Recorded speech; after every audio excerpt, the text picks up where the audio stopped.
Main goal for today is to go over the basics when it comes to the mortgage process, what a mortgage is, what makes up the specific mortgage that we're looking at, and then a couple pro tips in the end to really give you some ideas and some things you can do right now to help set up for the future. Because if you don't know where you're going, you'll end up someplace else. So let's get into it. So first off is let's go over just the basics of a mortgage here. Let me make sure this is centered. Okay. So the mortgage is made up of four things when it comes to the payment. So the payment's made out of, I'll just write this down here. So payment, you got your principal, your interest, and your taxes, and your insurance. And this makes up the mortgage payment. So let's say you have a $350,000 loan amount. We'll just use that as our example. So $350K. Your interest portion on a 30-year term will be right around $1,750. That would probably be your interest. Let me back up here. So your principal will be lower, $348. And then your interest will be right around $1,750. Then you have what's called taxes and insurance. You have to include, at least in your mortgage payment when you qualify. You can put them in the mortgage payment or you can do it on your own. It's called not escrowing or waiving your escrows. But for this circumstance, let's add them in here. So in Arizona, this price house or this loan amount, probably going to be like, let's just call it $150 a month for taxes and then $100 a month for insurance to make it easy. Probably a bit low on the taxes, but you get my point. So all those together, you'll have your mortgage payment, which is, or my calculator is,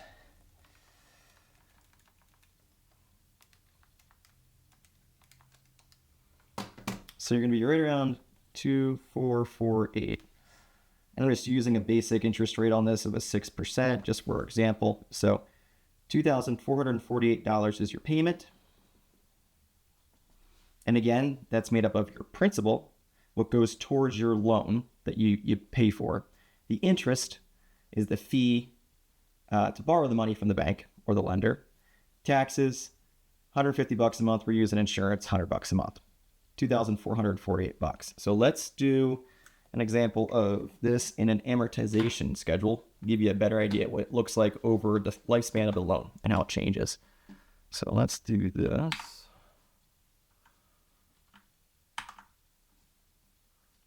Let's see here. I'm gonna share my screen. Okay. Cool.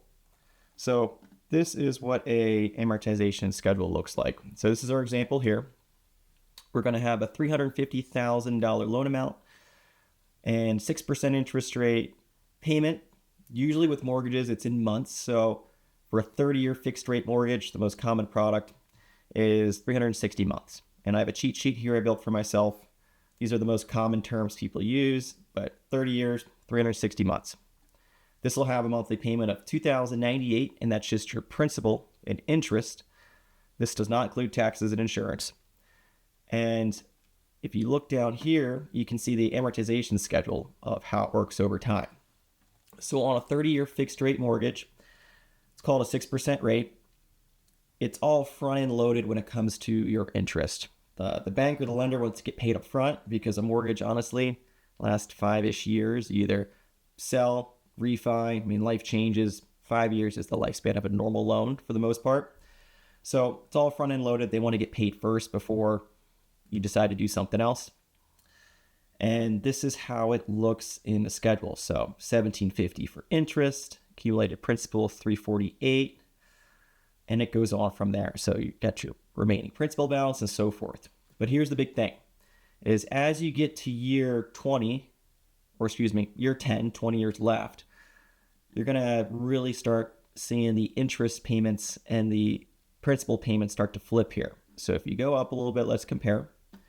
So we have interest paid, principal paid. This is on a monthly basis here. So watch these two get closer and closer together here. So by the end of your 10th year, you have 20 years left. These are getting closer and closer together. And the real magic happens at the 15-year mark here with this type of interest rate. We are almost even. So when do they become even? Right around 10 years left in the mortgage here. So you're at year 20, basically pretty much the same. And then the principal takes over and the interest goes down and you pay this thing off over the life of the loan. However, interest paid, the total accumulated, you'll see here, it's this box. It's $405,000, almost $406,000 if you like to round up like I do.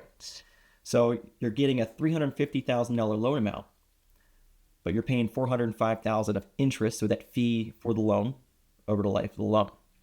And the reason is the longer the term, the more interest that you pay. It's a longer period of time, so it generally outweighs the loan amount that you're looking for anyway. Now, here's a way to kind of play the game here. So if I go back to the top, new program here, I'm going to have this set up. I'm going to go ahead and flip this to, let's call a 15-year term. So 15 years in months, 15 times 12 is 180 months. And it'll be in this box here. So you'll see that it'll save you $223,000 of interest. Compare the two programs, the 30-year versus the 15-year. And the payment difference is $855 a month. So that's some of the beauty of going with a 15-year loan. A lot cheaper if you do want to pay that house off. And here's what it looks like. So month one, interest and principal paid are about the same. Like they're very close. They're creeping up on each other from right off the bat. Now as we go down, at the end of the 15-year term, look how much interest you've paid, $181,000. Compared to the bottom of the 30-year term, it's $405,000. That's a huge, huge difference on the cost to borrow that money from the bank. So I like to recommend lower terms if you can afford it, but here's even another trick you can do. So let's say I put this back to 360 months, which is 30 years. Now let's remember this payment difference of $855, right? So 360 months, everything's the same, everything's even. Let's just make an extra payment, $855.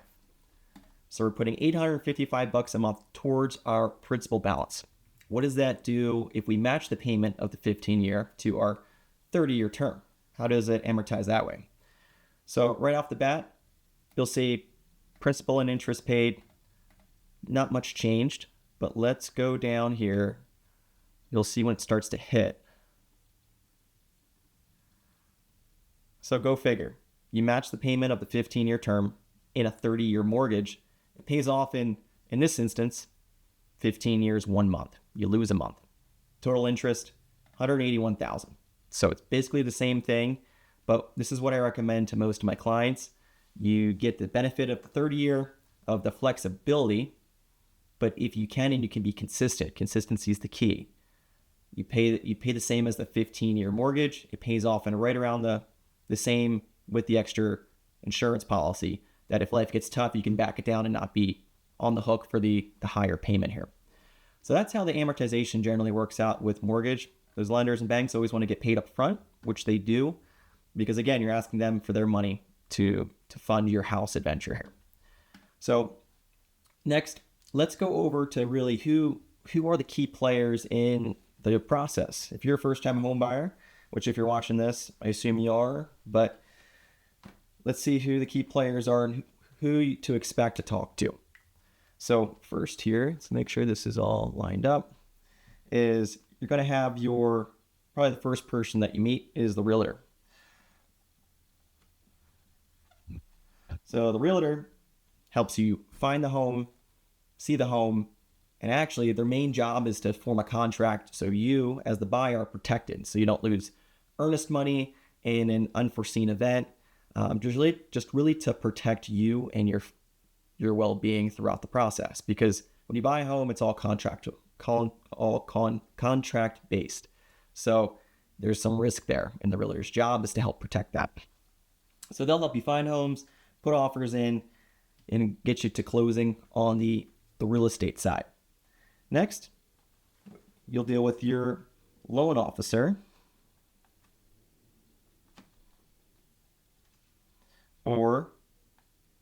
broker.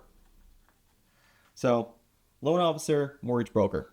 Depends on who you talk to. I'm a mortgage broker. I think I have access to 160 lenders to choose from now. I know who's good, who's not so good, who's going to have the best pricing on the day. I can go ahead and price things out and sort it.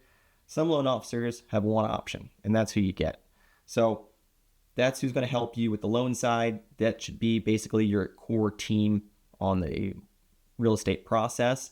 Loan officer is going to help you figure out your best options and set you up for success when it comes to what you want to do 5 years, 10 years, 20 years down the road when it comes to the house. Make sure the mortgage is going to pay off for your goals. The realtor, make sure you find the house you want. Beds, baths, backyard, what is good for you and your family. That's their job. Next here is the lender. Now, this is very commonly confused with the loan officer. So again, it depends on who you're working with, but brokers like myself who have options, they deal with many, many different lenders. Like I said earlier, I've got around 160 different options, but some loan officers only have one option, which is their lender that they work for, and that's it.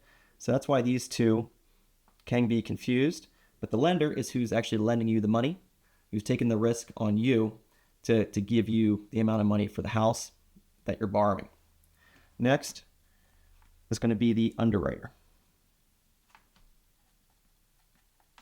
Now, the underwriter is who checks my work as the loan officer or the broker. So what I do is I look at your scenario, I get the pertaining documents, I package it up, and once we go under contract on the home or you get your offer accepted, saying the same thing different ways, but once you go offer accepted, I package everything up, we choose an option, and I submit it to the lender, which then the underwriter will check my work. And the underwriter is basically the law. They cannot speak to you out of law, but they can speak to me. We can go back and forth what makes the most sense, but my whole job is to make the process easy, give them what they want, but not too much, because the more you give them, the more questions they can ask. So it's a fine line there.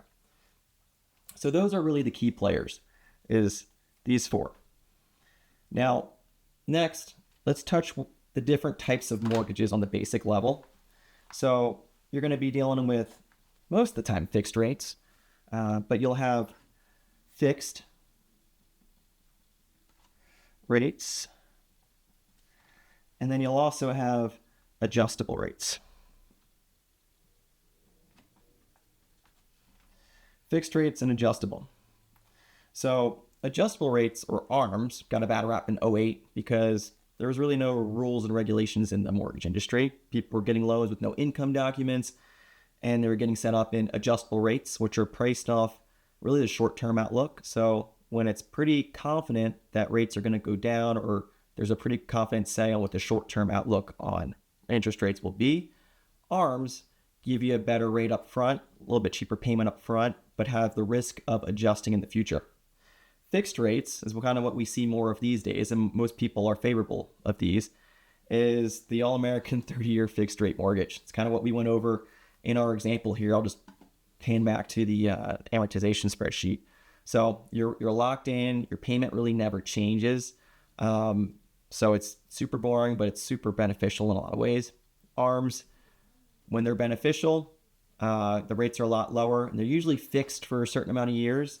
For an adjustable or an ARM, one and the same thing, you'll see you'll say something like a 7-6 ARM program. So it looks like this, 7-6 ARM. So that 7 means the interest rate stays the same for the first 7 years of the loan. So fixed for the first 7 years. Most mortgages last for 5 years. Some people look at that and say, you know what, this works great for me. It's a bit cheaper than the 30-year fixed. So that 7-6 ARM is going to be more beneficial. I got 7 years of fixed interest rate. Now, on the 8th year, the rate will adjust, and it usually adjusts with a thing called the SOFR index. We'll get into a bit more on that later, but it's an index that shows what rates are on each day, and it'll adjust up and down with the market. So if you're at a 6% in an ARM and the market gets better, rates get cheaper, your rate drops. But it can also do the opposite, which didn't help in 2008. People's mortgages doubled, tripled, and did more than that, and people lost their home. But nowadays, there's caps, so it can't adjust more than your contract on the mortgage documents. However, in this example specifically, the 7 is the fixed amount of time that it is not going to change. The 6 means that it's going to adjust every 6 months. So it's every 6 months, they're going to look at what the interest rates are in the market off that SOFR index and adjust your mortgage accordingly if you do outlast the first 7 years at all. So those are the two basics. Fixed rates usually come in 30-year terms all the way down to as pretty much low as you want. But the adjustable rate mortgages are usually 30 years. They can be lower terms, which increases your payment, but it decreases your interest paid the lower that term goes. And technically, mortgages can be above 30 years. There's 40-year programs as well, but the interest just gets out of control. It only works for people that, specific scenario, but I usually don't recommend them. So next, let's just go into the general mortgage types. So types. So there's a few, and I'm just going to go on the basics here. So you have a conventional mortgage. And then you have what's called a government-backed program, so government or govies. And then you have non-QM. So first, conventional programs. These are the vanilla, higher qualifying client programs. So usually, first-time home buyers, you can go as low as 3% down payment on these as long as you're not using a down payment assistance. Then obviously it changes with the assistance program. But these are for people with usually 680 credit or higher and good income. It's a little bit more favorable terms. However, always compare your options, because sometimes if you're below a 20% of a down payment and you're looking at the payment, sometimes a government-backed program might be better for you, but a conventional loan is always good to look at and have your loan officer or broker explain what the difference is between all your programs and what it means to you. But next, let's go into our govies. So our govies, we have FHA, VA, and USDA. So those are the main three. FHA is for people who don't have as high credit scores as needed for conventional loans. So 680 or below is usually the criteria that you'll see the pricing really starts helping them. The loan gets cheaper if you go FHA rather than conventional. Now, down payment, 3.5%. However, they have down payment assistance programs, so you can use those to get that down payment and that cash to close lower. The next program we'll go over, we'll keep it super simple, VA. So that's if you're a veteran, active military, or surviving spouse, where you get like a DIC benefit, you could qualify for a VA program as long as you have entitlement. Now, VA is 0% down. You can finance the full amount of the purchase price, plus a little bit extra in some cases. So VA is my favorite program. We specialize in veterans on my end, but there's always pros and cons to everything. But most likely, if you're a veteran, the VA loan is going to be your best bet. Next is USDA. So USDA, think about it, if you're buying a home in a rural area, the home has to be accepted by the USDA. You have to be on their approved list for the address. And then you can't make too much income. But the main reason for the USDA is it opens up the guidelines a little bit and helps out people in rural areas. So actually, you can do a 0% down payment option on these. You can finance the full sales price, but a little bit more tricky. And you got to know what you're doing on my end to make sure the home qualifies, you qualify as the buyer, and so forth. Last here, non-QM. So this is a non-qualified mortgage product, different from conventional and government programs. So these two, the conventional and government programs, they are very restricted and they have hard rules, which is a good thing. It protects you as the buyer and the industry in general, so we don't have another 08, 07 time. Non-QM it's mostly investment products, and the rules are a little bit more lax because they're not sponsored by any official agency. So main two programs we'll go over in this, but there's an endless amount of them.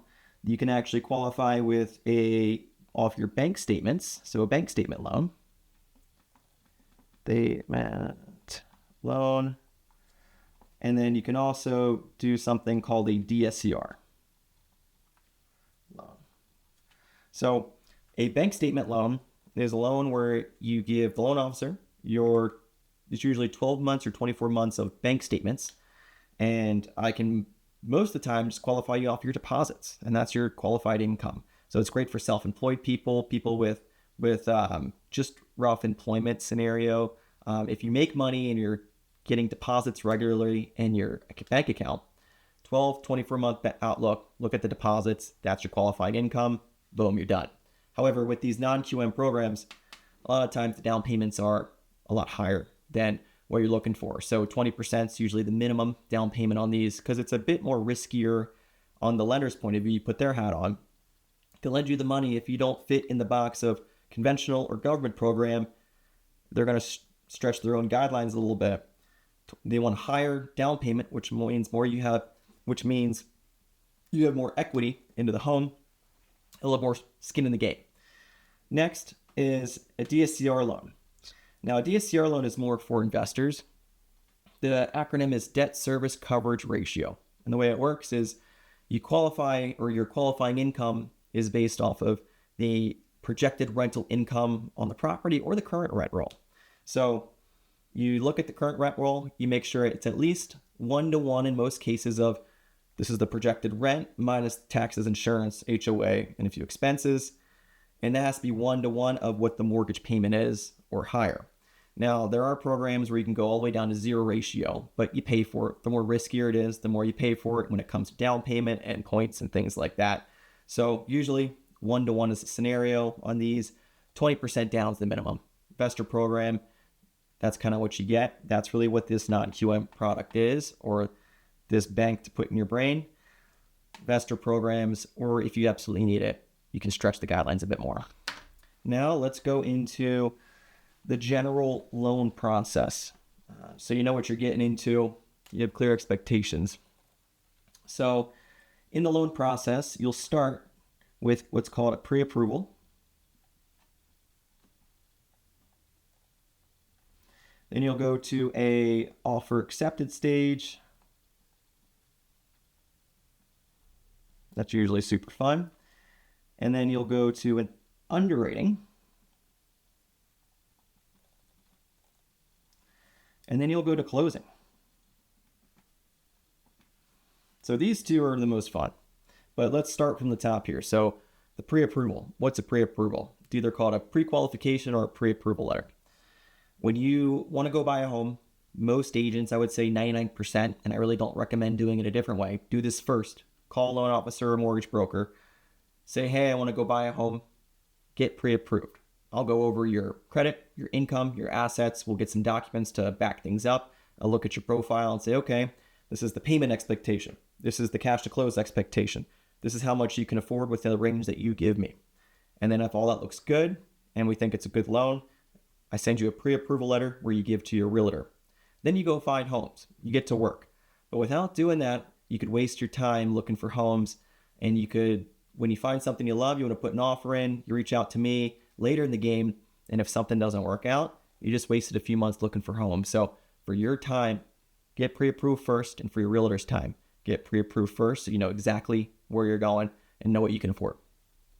Next, when you find a home that you love, you talk to your realtor and you put an offer together. And hopefully it goes accepted.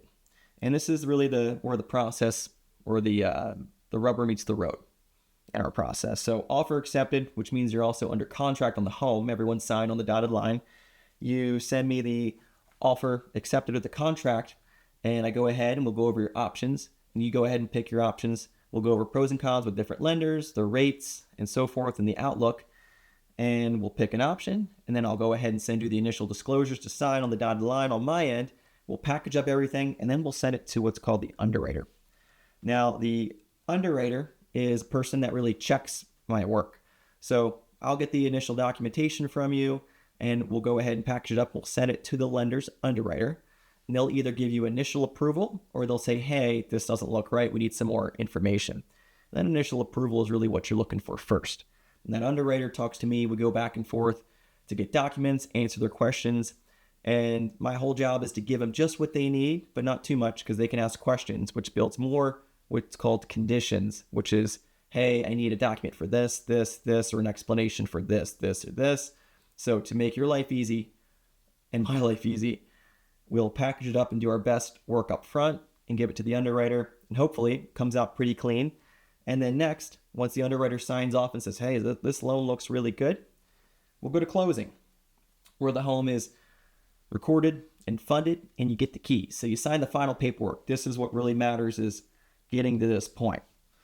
And your realtor will really take care of you through the pre-approval to the offer acceptance stage. This is where you buy homes.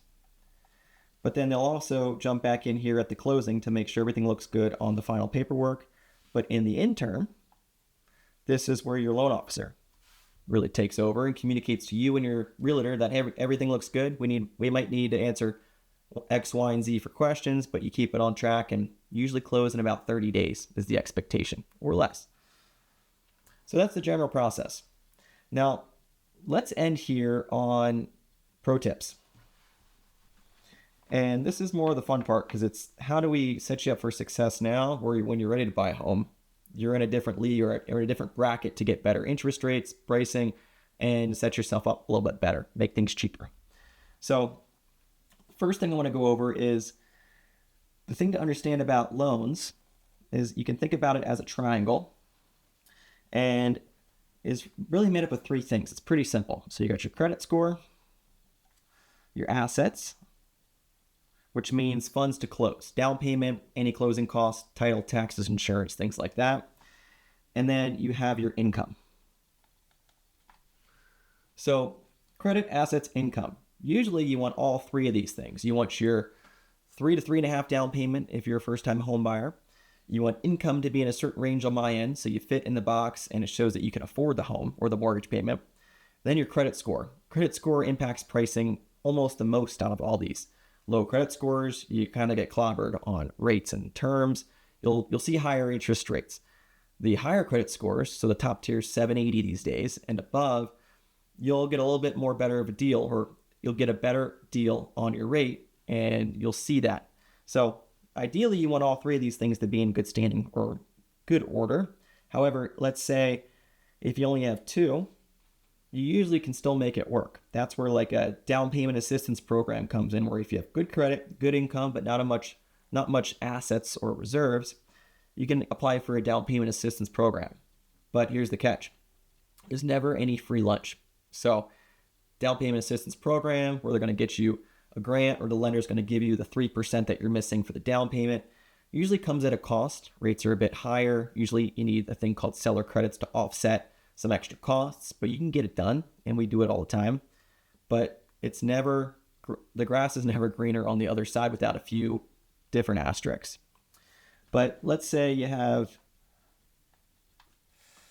good credit, good assets, but not great income or weird income. So self-employed, you're self-employed for less than a year, it's hard to qualify. This is where the non-QM programs come in. Down payments are higher, but you can still get it done. So you get my point here. And here's the main things that I want you to focus on as you start looking at getting home. So first, your credit. Check your credit. Figure out where you are. Good resources are Credit Karma, annualcreditreport.com. Credit card should give you an idea where you're at. Really, you want to be above 700. That's really where pricing gets better. Your options open up. So make sure you got your credit figured out. What I see most of the time is people who pay their accounts off in full each month. They zero everything out, pay it fully off. Credit scores are pretty high. People who do it twice a month to be extra safe, honestly, are pretty well off as well. But the main thing is, if you do have to carry a balance, try not to carry more than 30% of your limit on each credit account month to month. So if your limit's $1,000, don't let your balance go above $300 a month. So pay it down to there or lower each month, and your credit score should start increasing, and that should help you out a bit. Last here is save. If you have money for a down payment or a higher down payment, or just general money over the minimal down payment, 3.5% of the purchase price, you're going to have more options to choose from. Some people need a down payment assistance program. That's what they're there for. But if you want more strength in your options, have more money than you think. You don't need to use it all in the home, but it gives you extra options. And if you put the lender's hat on, they look at you and say, oh, they got 3% for the down payment, but they have an extra 2% in reserves. It's safer to lend you the money, and you might get better options. So just put the lender hat on, think about it that way, and it starts to make some sense. Last here, don't open up new credit accounts. So no changes. So the worst thing you can do is when you go under contract on a home or get that offer accepted, you get excited, you buy rugs, you buy couches, you get everything you need for the home. Don't do that. You want to basically freeze all your spending and try not to change a thing. So once you go under contract or even after the pre-approval, don't make big purchases because that can actually kill the loan. It can change your qualification and the loan might not work out. I've had it where people pull cash out or they try to pull cash out to go for a big expense and then they buy that big expense before they close. And sometimes the loan cannot work and then you're stuck with all this stuff you just bought in anticipation you're going to close and it doesn't work out and then you're SOL. So when you get pre-approved, when you go under contract, don't change anything. Don't buy a car. Don't buy new furniture. Don't rack up your credit card bills because every new inquiry you have on your credit, whether you apply for new credit, other lenders check your credit, the underwriter will get a notification and they will ask me, hey, what's this notification? Then I have to ask you, hey, what's this notification for this inquiry with JP Morgan Chase? And if you have a new debt or a new credit account, we have to hit you with that minimal payment, that car loan payment, and so forth, which can jeopardize the loan. Last here, use an amortization schedule.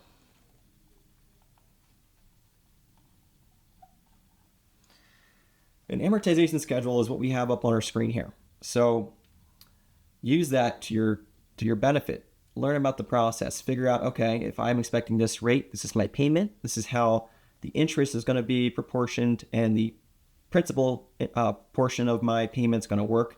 And you know exactly where you're going. And then you can work with your loan officer to figure out what works best for you and you can kind of follow along. An amortization schedule, I use it for everything. Car loans, mortgages, anything to do with the loan that has interest paid over time, use this thing. That way you know exactly how much money you are paying for that loan. But that's it. My name's Dan Friel. I work for Barrett Financial on the Friel team. And if you have any questions, give me a shout. But my main goal is to make you informed, educated, so the mortgage process is a lot less taxing and a lot less intensive on you. And if you have any questions, reach out. Thanks.